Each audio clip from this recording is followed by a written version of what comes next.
మాజీ మంత్రి రోజా గారు ఆవిడ వైసీపీని వీడి తమిళనాడు వెళ్ళిపోతారట, విజయ్ గారు ఈ పార్టీలో జాయిన్ అవుతారని ఒక న్యూస్ వస్తుంది. ఆ విషయం మీకు దృష్టికైనా వచ్చిందా? ఏమంటే మన రాష్ట్రం కానీ ఏ రాష్ట్రంలోకి వెళ్తే ఏంటి, ఆవిడ హస్బెండ్ ఈజ్ తమిళనాడు, ఆమె ఏ రాష్ట్రంలోకి వెళ్ళినా ఎక్కడైనా రాజకీయం చేసుకోవచ్చు, ఆమె ఇష్టం. ఆమె రాజకీయం చేసింది, ఓడిపోయిన తర్వాత జనాలకు దూరం అయిపోయింది. ఇంకా మళ్ళీ రాజకీయం మళ్ళీ 5 సంవత్సరాలు చేస్తారా చేయరా? ఆల్మోస్ట్ జగన్మోహన్ రెడ్డి గారు కూడా టోటల్ మొత్తం అంతా కూడా క్యాడర్ కూడా అవుట్. ఆల్మోస్ట్ బాలినేని శ్రీనివాసరెడ్డి గారు అవ్వచ్చు, అందరూ బయటకు వచ్చేస్తున్నారు. బొత్స సత్యనారాయణ గారు కూడా నాకు తెలిసి ఆల్మోస్ట్ బయటకు వచ్చేస్తారు. ఎందుకంటే పార్టీలో ఒకలే మిగులుతారు జగన్మోహన్ రెడ్డి గారు. ఆ జగన్మోహన్ రెడ్డి గారు మిగిలి నాకు తెలిసి ఏ పార్టీలోనూ విలనం చేసేస్తారు తప్ప పార్టీలో నాయకత్వం లక్షణాలు లేని వాళ్ళ దగ్గర కార్యకర్తలు ఉండరండి. నాయకులు ఉండాలి.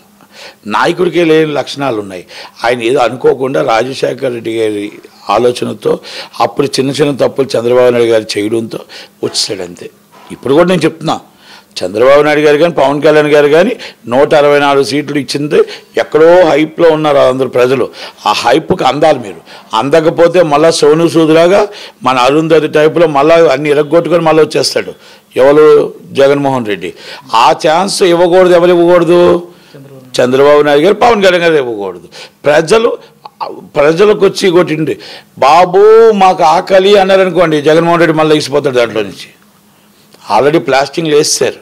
ఆ ప్లాస్టింగ్లోంచి లెగ్గకూడదంటే పేదవాడు ఆకలికి అరుపులు వినకూడదు, మిడిల్ క్లాస్ వాడు ఆకలి అరుపులు వినకూడదు. ఆకలి అరుపులు వినాలంటే మళ్ళీ ఒక్కడైనా సరే మళ్ళీ వచ్చేస్తాడు. కనుక అది రాకుండా చూడాలంటే ఇట్స్ రెస్పాన్సిబిలిటీ. మనం ఏవైతే అనుకున్నా అన్ని పనులు చేసి మనం గవర్నమెంట్ని, మన రాష్ట్రాన్ని కాపాడుకోవాలి.